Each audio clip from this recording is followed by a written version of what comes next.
Hey guys, go away, Queen. These are Queen and Country pups. I didn't talk much about this litter for a couple reasons. One of which was there was more than one sire she was exposed to. But having DNA tested the whole batch, we know now they all belong to Country. Every last one of them. I was hoping we'd get some Congo Borbles in the mix. But we got Congo Borble Dogodanes. Nice looking pups. And today is December 13th. They would be a little young for Christmas puppies, but we might let it happen.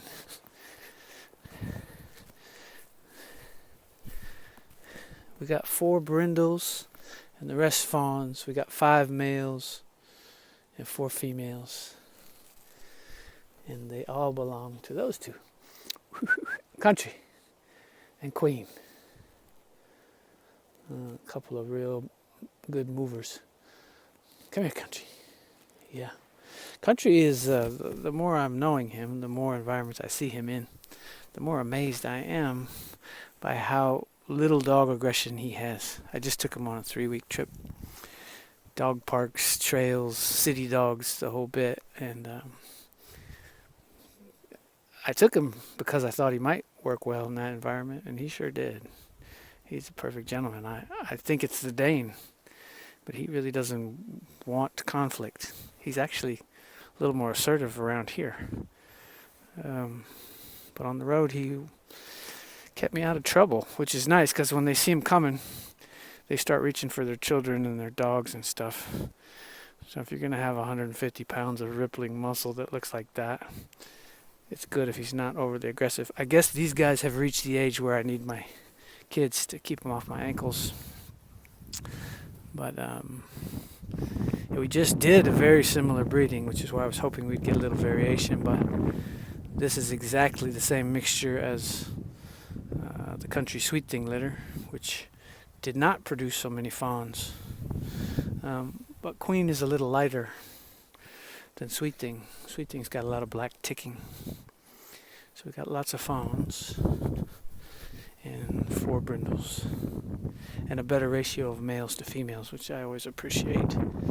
I get more demand for the males and the crosses.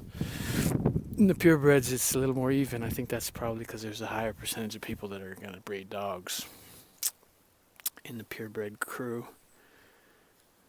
Anyway, these... Queen was a pick of her litter. She's an Oz 70 pup, and I sold her. And I was fortunate enough to be able to get her back. So that's why she's got a normal name like Queen, because if you follow us at all, you know we don't traffic in normal names. That's the general rule. Nice looking puppies though. I think they're about 5 weeks. And it may be that the buyer is at advantage because I haven't talked about these guys until now. And good for you. I'm going to try to get mine. You try to get yours. We'll see how it works out. All right. I wanted to do this while we had a little sun. It's been pretty bleak around here. It's funny. A lot of people ask me about, over the years, if I can make any generalizations. So this is what happens when somebody even goes slow on my road. That truck went a little slower than they like, and they all alerted to that. If that truck went by at normal speed, they wouldn't pay it any mind. But we are surrounded by watchdogs. And if those people get out and come to the gate, they will be met with aggression. If I walk over there and shake their hand and let them in, the same dogs will happily take a pat on the head. That's kind of how we like it.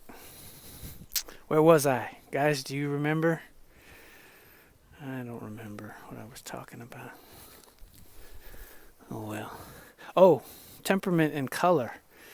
I often get asked, if nature has been so kind to color code temperament. And I have to say no, I can't see that. But I will say this on this litter. 9 times out of 10, when I come out to the box, the brindles are the first to meet me. Consistently. So it may be that, and they all have the same daddy. But the brindles are always the first out of the box. I don't really know what that's about. But it could be we finally got a little break and got a little color-coded temperament connection. Anyway, maybe I'll start to document that going forward. Alright, I'm going to call this good for now. It's 5.5 minutes, December 13th. So these pups, if you just stumbled in, are half Turkish Kangal, 25% South African Boerboel, 12.5% Argentine Dogo, and 12.5% Great Dane. We have done this mix before. They do work as livestock guardians. They're not the ideal mix for that, because you really don't need Dogo in there for that, or Dane. But the Dane is helpful in that it takes the dog aggression down. For a general all-purpose family guardian that'll be workable around animals, it's a pretty nice mix. And I personally believe the more breeds in the mix, the healthier they are. Well, I know that to be true. I know that to be true because I do purebreds too. And half and halves. So you got 4 breeds in play here. Anyway, as all our crosses get a 5-year replacement warranty for any genetic issue whatsoever. Yeah, is that right? Queen's got a kind of a crooked Picasso face because she got mashed on when she was a puppy by a big dog and broke bones in her face. She's a very beautiful, athletic, very sweet dog. Yes, you're beautiful, athletic, and sweet too. They're all jealous. They're all jealous. Jealous species, dogs. All right, that's it.